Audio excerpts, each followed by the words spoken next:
Hi, I'm Claire Highsmith doing prompt 3.2D, and this is a snail story. At the start of our story, we have a snail plagued by a terrible curse. He was born producing a protein that turns his slime bright green, a terrible fashion faux pas for any fashionable gastropod. So he decided he was going to fix it. He knew there were two ways to interrupt protein synthesis.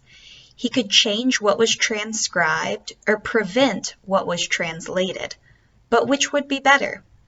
He considered CRISPR, a method by which a short strand of guide RNA would bind with a Cas9 protein and cut his DNA.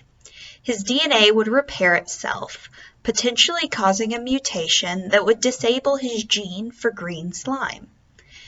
He could even insert a new gene, he thought, into the cut, one that might survive through DNA replication and might even lead to a brand new protein. This was a very exciting thought for the snail. But then he considered RNAi.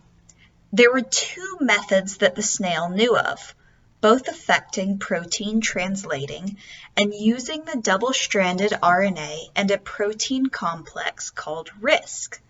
One would block the translation of many other similar genes, while the other would block the same gene it came from.